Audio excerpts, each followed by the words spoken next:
Hi everybody, and welcome to another episode of Monday Night Face Mask. Thank you so much for joining me. This week we are going to do Leader's Labotica face mask. It is a brightening face mask. It's transforming liquid foil mask is exactly what it's called, but it's for brightening the skin. I got this in an Ipsy subscription, so I figured why not try it out. I've used this one before, and if you have no other reason to watch to the end, taking this off is hilarious because I'm not going to lie to you, it hurts. You let it sit for 15 to 20 minutes and it dries on your skin and you're supposed to peel it off. And if I remember correctly, it's this one. It's a little painful. So yeah, while the mask sits on, I decided this week to kind of just talk to you instead of showing you something. I did an amazing read yesterday on the science of success, and it's like less than 100 pages. Time magazine put it out, and I was so inspired and felt really good like after that, especially with what's going on and feeling like enough people aren't still listening to the rules of staying at home and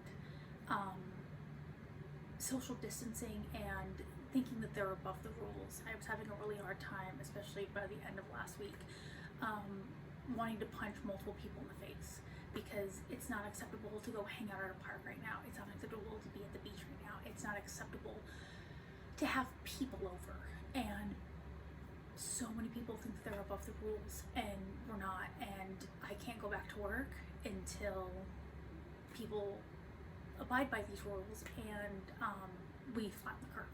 So let's leave that there and we'll head over into the bathroom and let's put this bad boy on.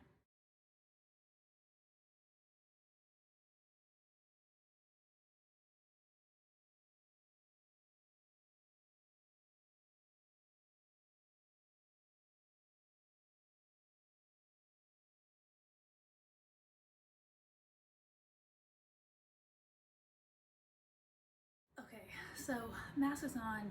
I don't know how my talking is going to be because this is slowly starting to dry and tighten, so this is going to get really fun kind of fast. First, I think let's start this off on a positive note. Thank you to everybody who has, first of all, reached out and like told me how much they enjoy these and have questions and want to engage. I think that that's really nice. I really enjoy it. Second, thank you to everybody who's been staying at home and not been hanging out with other people, like some of my neighbors, or going to the beach or going on hiking trails, or thinking that this doesn't apply to you, because it does. I had a little bit of an altercation on Saturday on my walk home from the grocery store, and words were spoken, and I got home and I was so angry about it.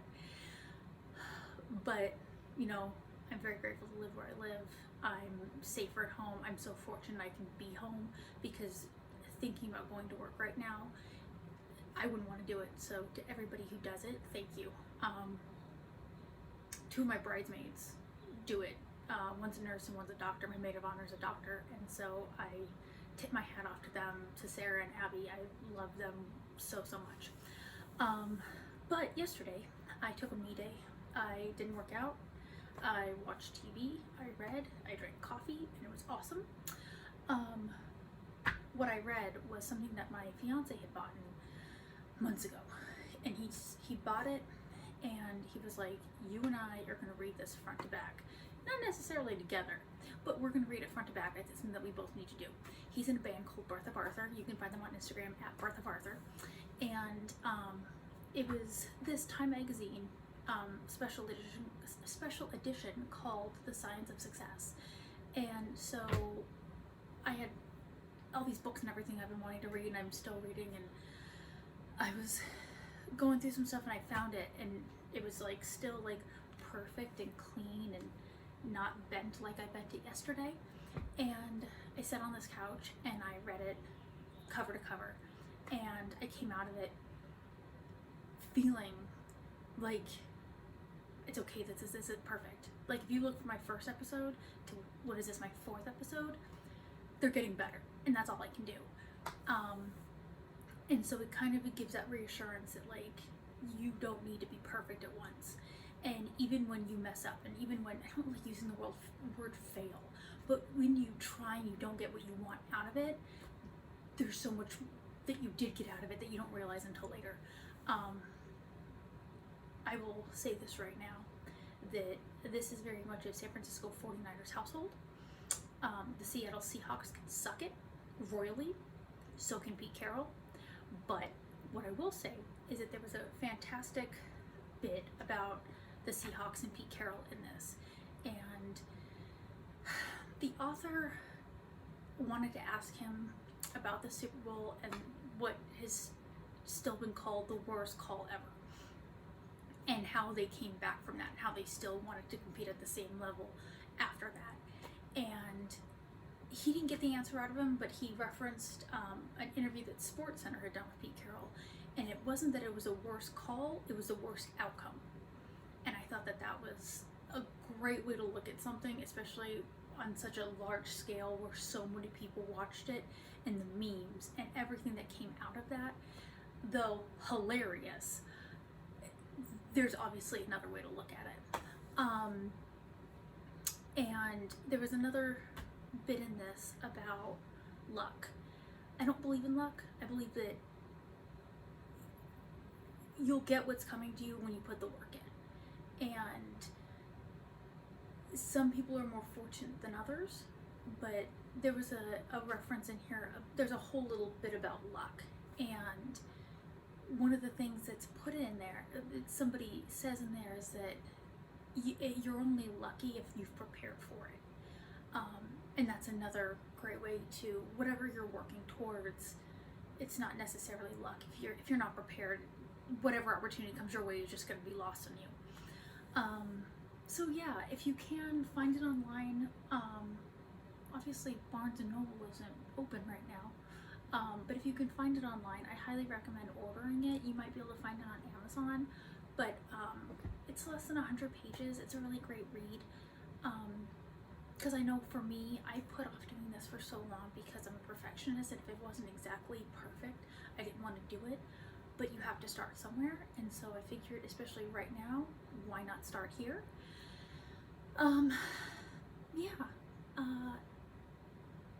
If you don't love the work, you need to find something else. And that's another thing that my fiance's taught me, is that he's a drummer, and he will go in the middle of the night and he will play those drums, and he has retaught himself technique. And you can, I can see it in the way he plays, and it's incredible to see somebody as talented as he is put the work in, because you can be talented so much, but if you don't put the work in, that talent's useless. And so I learned that from him. And then another thing that I'm learning as well, that is a great thing that he's taught me, is everybody's scared about meeting other people,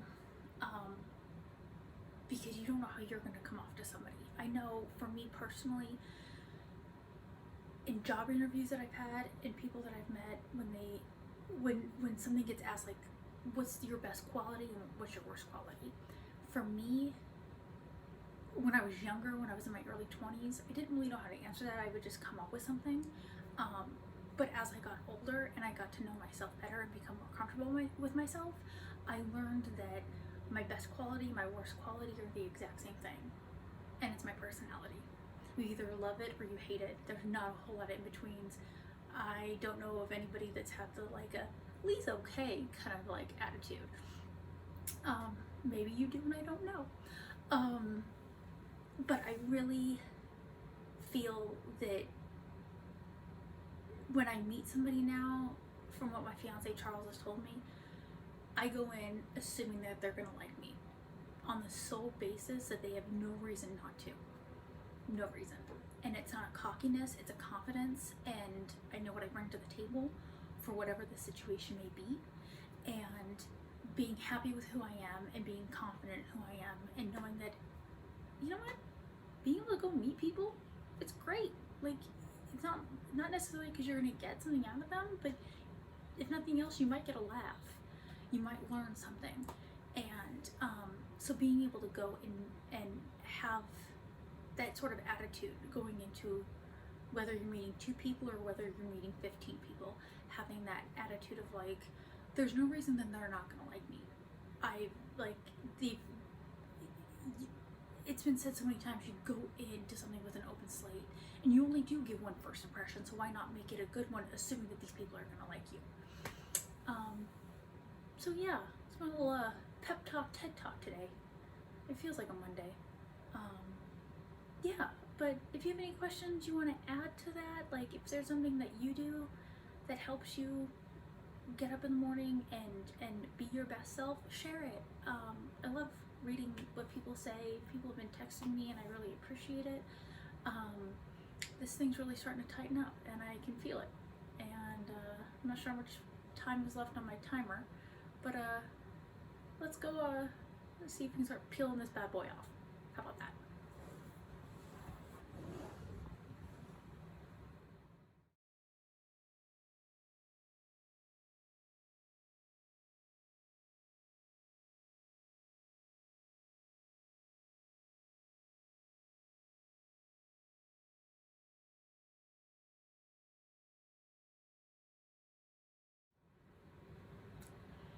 Okay, so I think I got it all off. My skin feels a little tight still from it drying on there. 2 things. 1, this in particular is for all skin types. 2, if you decide to use this, or with any face mask in general, common sense, but don't put it too close to your eyes, because once you start getting up in this business area over here, peeling that off because it's tight, that hurts. It's not a fun experience, but I got through it. So yeah, this was fun.